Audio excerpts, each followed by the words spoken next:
The following section is devoted to the evaluation criteria and the main source of information for evaluation.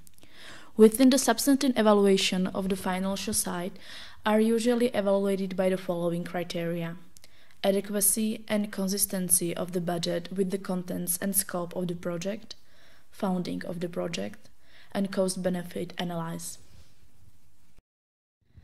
Adequacy and economy of costs have to be assessed in relation to project needs, its duration, contents of activities and their stages.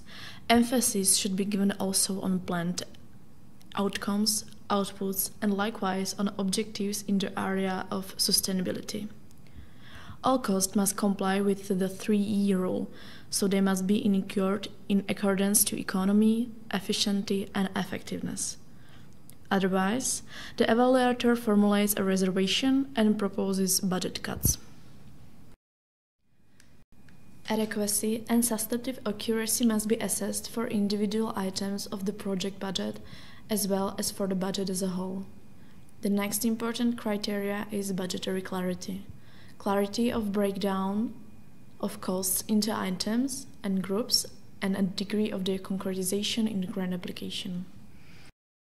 In particular, can be assessed adequacy of labor cost for the implementation team with respect to the quality of its work and the duration of its activities.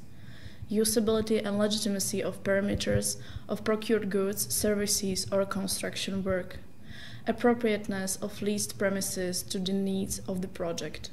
Adequacy, quantity, and parameters of procured IT equipment.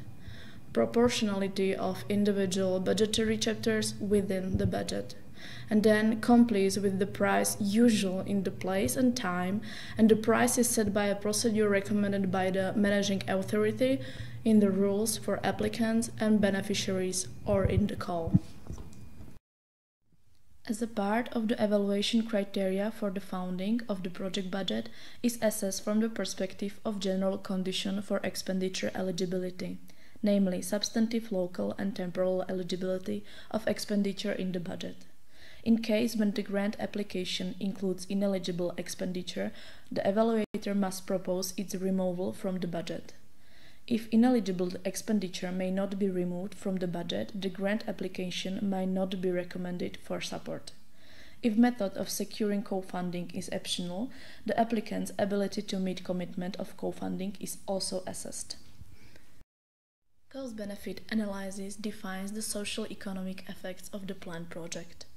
It helps to answer questions such as what benefit does the project from whom and what is the cost of its implementation.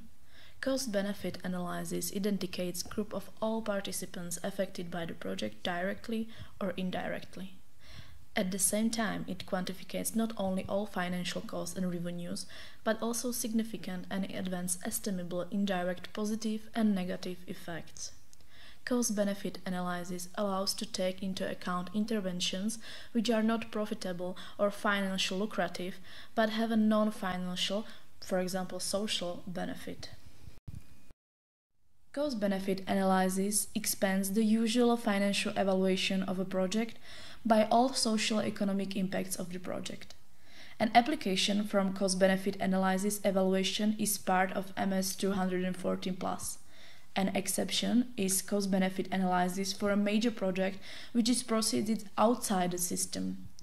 Elaboration of a cost-benefit analysis may replace a feasibility study. Cost-benefit analysis is one of the main sources of information for substantive evaluation in project where the cost-benefit analysis is required. Cost-benefit analysis consists of financial analysis and economic analysis. Proceeding of financial analysis is mandatory for all projects generating revenue pursuant of Article 61 of the Common Provision Regulation and for other projects exceeding the minimum amount of total project expenditure of 5 million Czech crowns.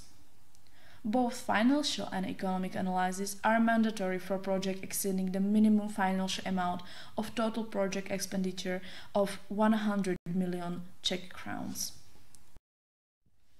Elaboration of cost-benefit analysis is not mandatory for projects in which the amount of investment expenditure does not exceed 50% of the project total eligible expenditure, and also for simplified projects.